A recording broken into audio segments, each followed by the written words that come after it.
Welcome to Urdu books बाजार। किताबों की दुनिया में खुश आमदीद। तफसीर इब्न कसीर को तमाम तफासीर में एक अलग मकबूलियत हासिल है और आज की इस वीडियो में तफसीर इब्न कसीर मुकम्मल हम आपको दे रहे हैं। ये तफसीर डिजिटल किताबी शक्ल में होगी और जिसे आप अपने मोबाइल में महफूज करके जब चाहे इसका मुताला कर सकते हैं।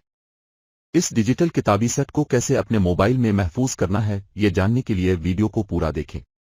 और अगर हमारी ये काविश अच्छी लगी तो हमारे चैनल को सब्सक्राइब करके घंटी का बटन दबा दें और कमेंट करके अपनी राय का इजहार जरूर किया करें। अल्लाह पाक अब से राजी हो। उलमाए इस्लाम ने कुरान पाक की खिदमत में अपनी जिंदगियां गुजार दें।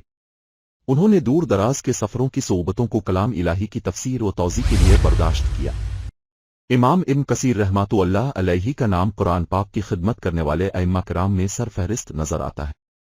तफसीर इब्न कसीर को दूसरे तफासीर के मुकाबले में जो इम्तियाज हासिल है वो मोहताज बयान नहीं।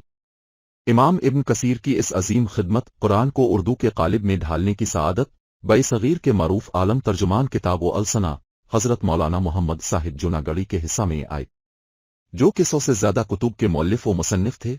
उन्होंने जिस सलासत और रवानी को उर्दू में बरकरार रखा वो अपनी मिसाल अब है।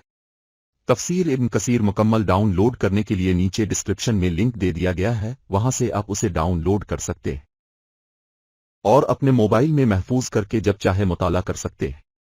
अगर हमारी ये काविश अच्छी लगी तो हमारे चैनल को सब्सक्राइब करके घंटी का बटन दबा दें और कमेंट करके अपनी राय का इजहार जरूर किया करें। अगर किसी चीज की समझ ना आए तो स्क्रीन पर दिए गए व्हाट्सएप नंबर पर राब्ता करें या कमेंट करके अपने मसला बयान करें। शुक्रिया। अल्लाह पाक अब से राजी हो। किताब डाउनलोड करने का तरीका।